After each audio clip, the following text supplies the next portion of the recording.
business skills, technology. It's all focused so specific. Right. And why aren't, some of these kids could be directed because they might be more successful at New England Institute of Technology or Yeah. Johnson and Wales Mhm. than they might be, and if we could measure some of that, we might see them succeed beyond high I'm- school much better. In some ways, the things that we, a lot of this discussion, is about sort of our own anxieties, about what do we need to do to help our kids meet a future that no one can know. Mhm. And, and so we try to sort of look at math and reading and in all of these ways, but it's really, the skills that our kids need to have confronting a future that no one can know or predict are really creativity, flexibility, spontaneity, all of these other, these skills that can be applied to math, that can be applied to, finding solutions in so many multiple ways.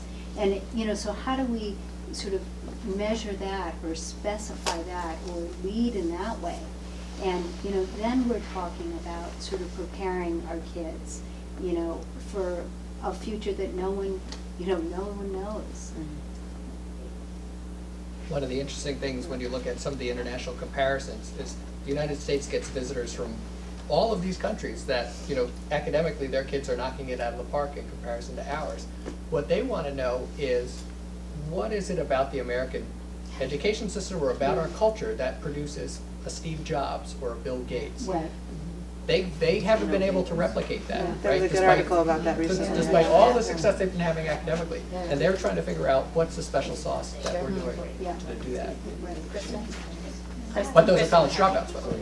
Yeah. To ending it. Okay, I'm gonna take two more Okay. comments and then we've got to wrap, yes. Hi, I'm Hi. Kristen Tina Dorff. I'm the parent of twin preschoolers, and I moved to Rhode Island 3 years ago.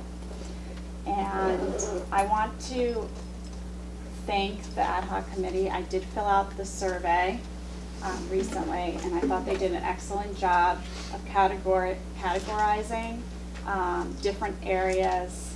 I'm specifically talking about when you needed to rank the importance of different areas, different concerns. I thought that was really good. So my thought is, how do those ideals or philosophies that had been outlined in the survey, how does that translate into the class? Like, how do you assess that into a classroom setting? For example, if you're talking about you want your child to have leadership skills, and that's really important in this world, where my question would be, where is that taught? Like, where is that facilitated? How does that get into the curriculum? Because I think a lot of what was in the survey was excellent, but I don't think that's translated into the classroom. It focuses on reading, writing, and math. But why can't leadership qualities be incorporated, or can we measure how it is or is not incorporated into the classroom setting? For example, we're talking about reading. Are students reading about leaders and leadership and that sort of thing? If we find that as one of the most important qualities for someone to have, or the social skills, I'm just thinking of reading. Are the students reading passages or stories that focus on social skills or interactions between different people? Like, I think that is missing in the curriculum, and if it is in the classroom, I think it's left up to the teachers to be creative in doing so. But if you look back at if everyone looks back at the survey, there's very few things that I felt that I could pinpoint, okay, that's gonna be taught in this class, or that's gonna be taught at this grade level, or at the elementary level or the high school level.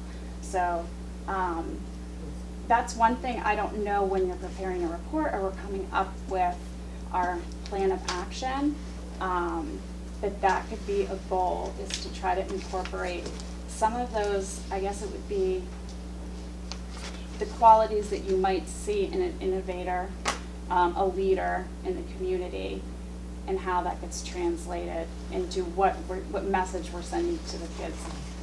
And I think that kind of incorporates everything about giving too much homework or focusing on grades or that sort of thing. So that's what I have to say. All right, thank you. Our last comment, Alexis? Just to follow up on your comment, and I have been thinking about this since our last meeting, I do think, I don't know where we bring this information in, whether it's with the ad hoc committee initially, but I think with regard to soft skills, and that's essentially what they use in the field now, we should look at Tony Wagner's work, and we should look at that 21st Century Partnership that have done a lot of research about what young people need to go into the workforce, what those skills look like and what are needed. And you've probably done work with that too. That foundational skills, as you were talking about, you know, what is that skill set, the analytical skills, you know, the ability to communicate using data to support your position, that whole transferable skill set, leadership, collaboration, problem solving, resilience. So the foundational skills and the academic skills. So I think that that's part of what the conversation is going to be next time. All right, I've got, so Joy, I'm going to actually take one more from you because you haven't spoken, and then I am going to stop us for tonight, and we will tell you how you can continue the conversation after tonight. Yes. One, I want to say thank you to everyone in the room. I think this has been a really just a conversation that needs to be had amongst as many people as can possibly have it. About metrics, you know, I remember when the strategic planning was taking place within just the school committee the last time around, and this conversation came up, and it sort of circled and went nowhere. And it's a very difficult conversation because there isn't, you know, necessarily an easy answer to come to. I would say, obviously, we're not going to solve it tonight, but at some point, I hope that as a community, we can just sort of, even if they're not the perfect metrics, we can sort of try some. Because if we never pick any metrics, you're flying blind and you've got nowhere to even start to, you know, rise. I definitely think the subgroup conversation is a really important one. I mean, there's a few basic ones and then so many more. There's, you know, grade level learners, above grade level learners, below grade level learners, and then so many other subgroups. But we probably could try and get some of those subgroups sort of thought through and then make sure we're not leaving any of them out, because I don't think that we can be a top district by leaving any of them out. Standards-based grading system is very interesting, actually, because it's hard when you have so many kids to know where they're all at any given time. You can kind of guess, but, you know, again, you don't want to leave anyone out. And if somebody has a proficiency in something, you're going to know right then, okay, they're on to the next. You've got to find that thing. So if it's like, you know, a checklist of things, it's a lot easier to again, keep it all straight for the wonderful professionals in the community.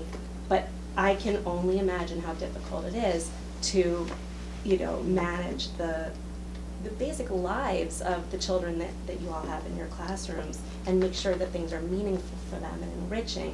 And in the end, you know, there are a couple interesting questions. Like one I remember was on, I can't remember who put out the survey, but one of the questions was to parents, do you think your child is learning to their ability?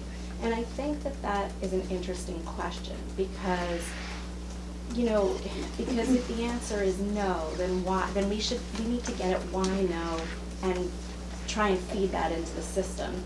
And also, finally, you know, we can't take the children for granted. Children have desires and needs to be fed, and I don't know that their desires are really asked of them in a way that we can then help them to move along and succeed. So I don't know how exactly that can be done, but I'd love to see, you know, a system that's really thoughtful, basically, that can get to individual children's needs progressing in ways they want to see them progress, so that the end result is each child having the end result that they want, optimizing their own dreams and desires and feeling like the system got them to where they wanted to be. Done. All right, so this is the hard part as a facilitator, because I'm gonna stop us here.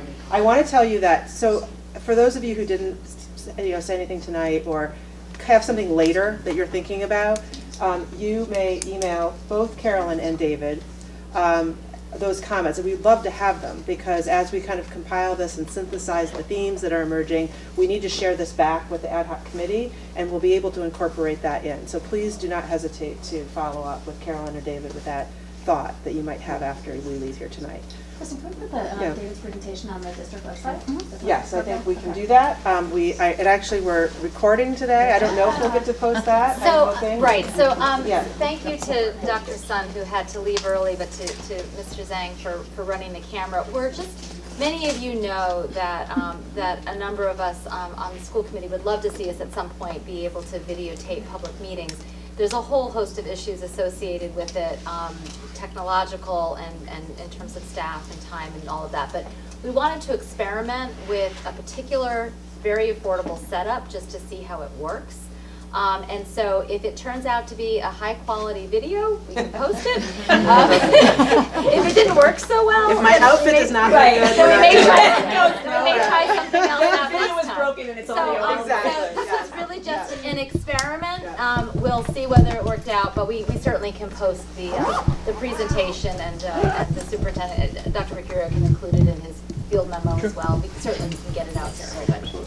And Dr. Mercurio, did you have any final closing words No, for it's us? great, I appreciate it. Okay. Appreciate it. And if you have it, and get people to do it, please.